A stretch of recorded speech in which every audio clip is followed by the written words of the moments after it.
Welcome to Real Talk Realtors, the podcast where we dive deep into the world of real estate with a mission to empower and educate realtors like you to build thriving businesses rooted in integrity and community. I'm Laura.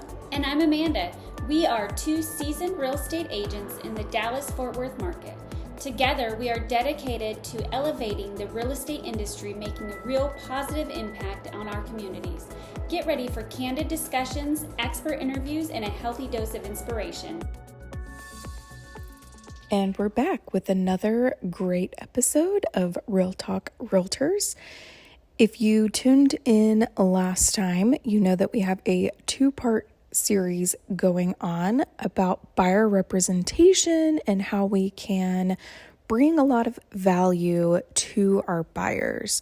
So if you missed the last episode, pause this now, go back, listen to that one, and then continue here. But if you're all caught up, go ahead and give a listen as we tune in to Amanda and her process with buyers and how she brings that value to them. Here we go. Leads us into your process. Yes. That you want to talk about. Yes. So whenever I have a new buyer, I do what I call a strategy session. So kind of during this strategy session, I go through kind of 6 different points of information that the buyers need to know. So first of all, and this is kind of where you're going to up your game as a professional. That professionalism is really going to shine through and just up your game with your buyers. You're going to know what you're talking about. You're going to be confident in knowing what you're talking about. And so that's really going to help them feel comfortable with taking you on as their agent and you providing them value and them seeing that value, why it's important. I will say that is one of the biggest, most important things. I hate to say fake it till you make it, but in a way, because if you can display confidence in that initial meeting, it will make them feel more comfortable and they will feel better about moving forward with you. Because they don't know what they're doing. No.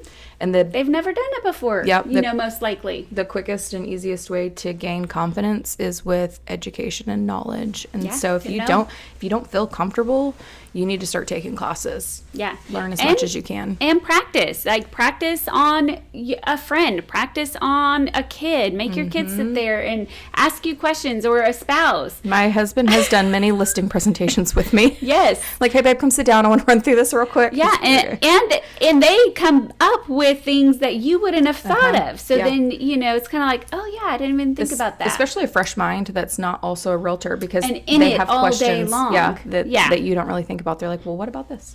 Yeah. So in the strategy session that I do, I really want to articulate my value. What is my value proposition? What do I bring to the table? And kind of like Laura said before, this is going to be different for everybody. Yep. So you can't take, she says her value proposition is this, I'm going to use that as mine. But if you don't do those things, it's not really your value proposition. Again, back to like the negotiation skills. If you don't feel super confident in the way that you negotiate, doesn't mean you have to tell them I'm not great at negotiating. Just don't make it one of the things you're advertising. Right. Like pick the things that you are really good at and advertise those things. Yes, absolutely. And so, and then this is where we go over the buyer's rep agreement. And so this, right now it's kind of to a point where it's like, okay, if you don't use me, we don't have this signed, I represent the seller. But come July, here in a few months, it's going to be mandatory for every buyer to have a buyer's rep agreement to go see a house. Yep. So you've got to, if the buyer wants to see a house, they're going to have this signed. So you have to be able to articulate what your value is and why they should use you. Yep. And coming from a place where we haven't been required to use them in the past and now we are, I think a lot of people are really going to need to know this form better, take some classes on it, read it. I can't tell you how many times I talk to agents who are like, want you to sign something that they've never read. They're like, it says this. Read it. That's what that means. Read it yourself. Read through it. And this is what I have my mentees do is like, hey, read through the contract or the buyer's rep agreement, highlight anything you don't fully understand, and then let's talk about it. Yes. And so do that. Put it down, read it, highlight things you don't understand, take it to your broker, your mentor, and ask them those questions. Fully understand the form. You'll have that confidence. Then you can present it to people, have them sign it, and then you're compliant. Yeah. And this is where it will also come in, kind of like Laura said, put a list together of the 100 things that you do as a buyer's rep and put it together. And this is where you would show them and be like, hey, this is my value. This is what I do for you. And then they can be able to see the value that you bring. Yep. But you're going to have to learn how to have those hard conversations. And that going forward, compensation is going to be one of those hard conversations. Absolutely. It's hard to talk about it because it's uncomfortable. Nobody likes to talk about money. It's new. It is new. Yeah. And so, but you know what? The buyer's agents who are going to be coming on in July and later, this is all they're going to know. So you really just have to you're going to have to do it. Just do it. Yeah. Lots of role play. Again, role play it out with your family members or other people in the office until you're really comfortable saying it out loud and having the conversation out loud. Absolutely. Sounds different in your head than when you start saying it out loud. It does. So don't run it in your head. Say it out loud to somebody. And sit in front of a video. Record yourself on a video and then go back and watch it. Like, okay, that sounded horrible. I need to change this. Let me change this. Let me change this. It's a great tip. Yep. Yeah. And so then I like to explain my process. So I have a certain process that I go through with every client. And so I go through and I show them what that looks like. I show them the process of, just kind of showing houses all the way up until closing and what that process looks like. I also explain, kind of like you said, my key members of my team. I am a solo agent, but I have other people on my team that help me and that I can rely on. If, I let them know I am a full-time agent, but if I am so busy or out of town, I have other agents in place to go show a house. Yep. And like you said, we use a transaction coordinator. And so she makes sure that we are within our contract terms. If anything needs to be changed, if there's a problem, she is in that contract and know those dates. Yep. And so it's easy for an agent to, if you have multiple transactions going, to lose time and lose option period ended yesterday. Oh crap, I did not negotiate that repair I was supposed to, But our transaction coordinator's constantly emailing and texting us, hey, option's up tomorrow, did you? And it's like, oh, thanks for the reminder. Yeah. So having those people. Yes, and making sure, or if you have kind of a buyer who was maybe on the verge of not being able to get financing, knowing that financing deadline, that date in that contract is crucial, because otherwise, if your buyer falls out of contract the day after, well, you totally screwed them and cost them thousands of dollars because they're not going to get their earnest money back. Yep, 100%. So these are things that are crucial. And that's a good point to bring up at the meeting of why you need a buyer representative, because we know those dates we know the ramifications of not meeting those deadlines. Yes. So then I also go and I walk them through the showing process. Like, what does it look like to go look at homes? If they have a wide variety, different areas they want to go look at, how do we narrow that down? Well, one way, and not waste both of our time, right? Because you could look in Dallas and Fort Worth. If they don't know where they want to go, so completely different areas. Yeah, and so you don't want to spend hours all day looking at these areas that no, we don't like the neighborhood. Oh, we didn't realize they didn't have sidewalks. No, that house does not look like it looked like in the picture. So we're going to pass on that one. So having your buyers drive by the house that they want to see, to kind of begin with, and then they're like, okay, this could work. Yeah. We like the location, we like the neighborhood. Then you can set up a showing. Yeah.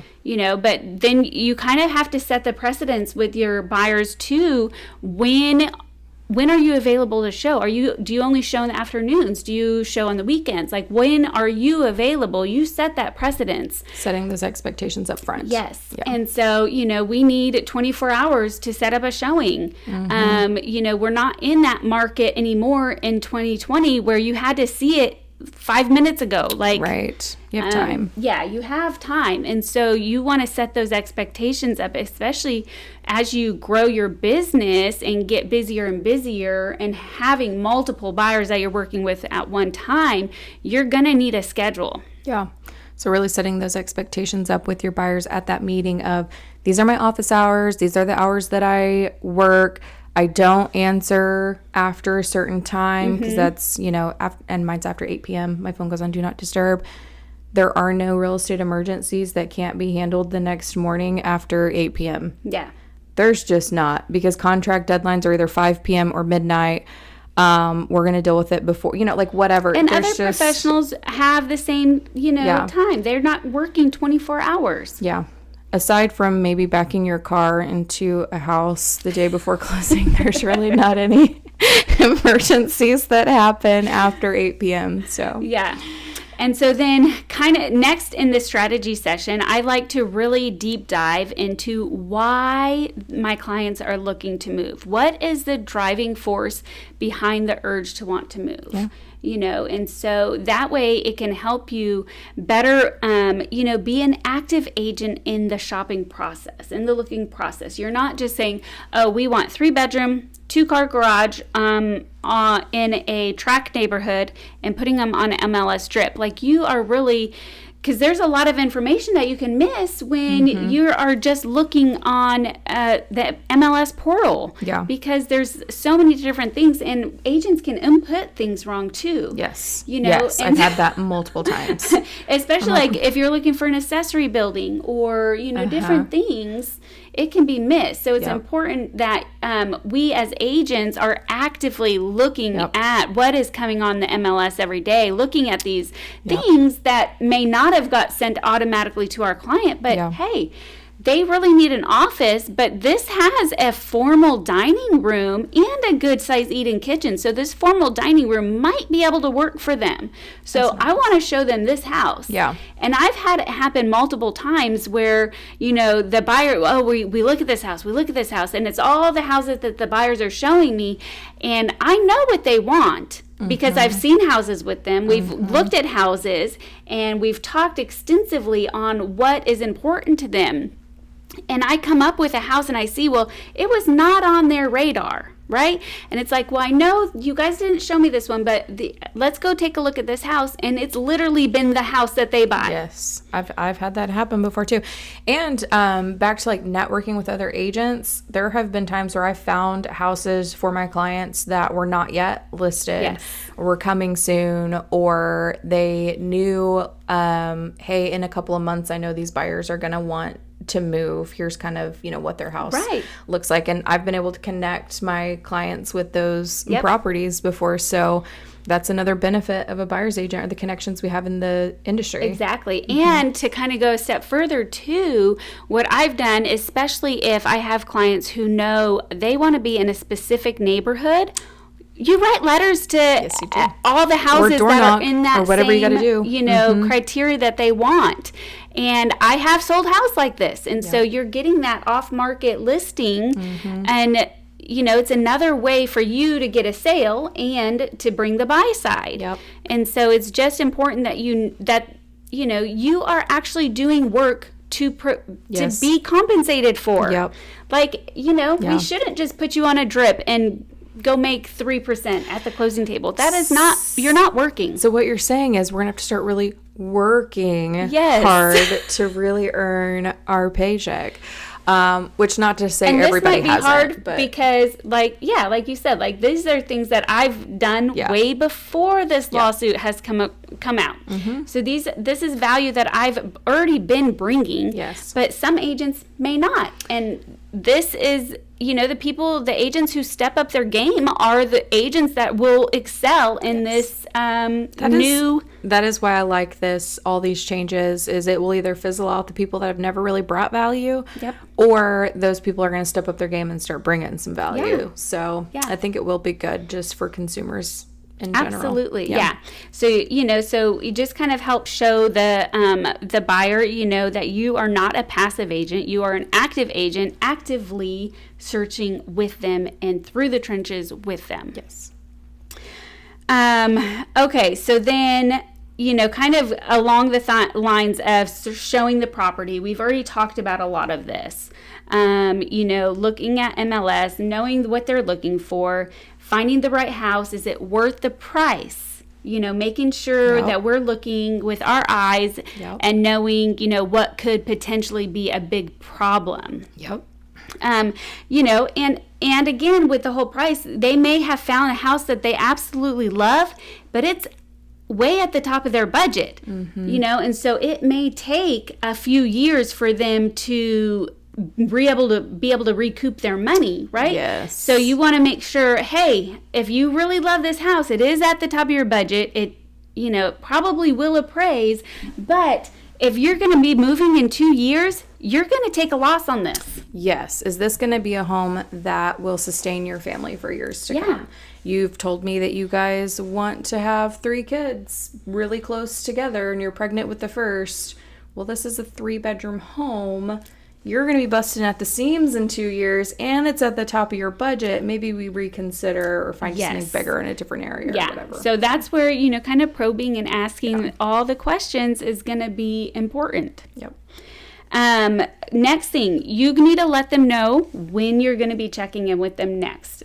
Always tell them when you're going to talk to them next, because if you go weeks and weeks and they don't hear from you, they'll start making up stories in their head about what's happening. Oh, she's too busy. She forgot about me. I'm just going to go to this open house. Oh, I'm going to click this number on Zillow and call to get the information myself. I don't want to bother her. Yeah, I don't want to bother my agent. Yeah. I hate that. Yeah. And that happens more often than I'd like to admit, I guess. But it is very good to just have good communication, set expectations, let them know, you're going to hear from me every Wednesday. I will check in every Wednesday and then as needed outside of that. But if you have a question, just call me. Yes. I am available, again, office hours. I'm available every day from 8 a.m. to 8 p.m. You have a 12-hour window. After that, I'll return your call the next day. But feel free to call anytime. Yeah, absolutely. Yeah. And things can change. So be sure, that you're asking the questions when you're looking at houses. Well, if they say, oh, we want to go see this house. Well, it's only a 3-bedroom. You said you really wanted 4 bedrooms. Did something change? Has things changed? Why are you now wanting to look at 3 bedrooms? Yep. So understanding, this is what you had told me. Are we still on the right path? Yep. I had that with a client recently. She sent me 4 houses with very tiny backyards or 0 lot lines. And one of the things we talked about at our buyer meeting was she wanted a yard for the dog. So I was like, well, the houses that you've sent me, 3 of them on here don't have yards. Is that okay? Did something change? And she's like, oh no, I just didn't realize. Right. Let's take them off. Yeah. And so you don't want to waste either of your time. Yeah. Yep. So checking those things whenever they send me houses to see, I'm looking at our notes from our buyer meeting, making sure it kind of matches what they're looking for before we schedule those showings. Yeah.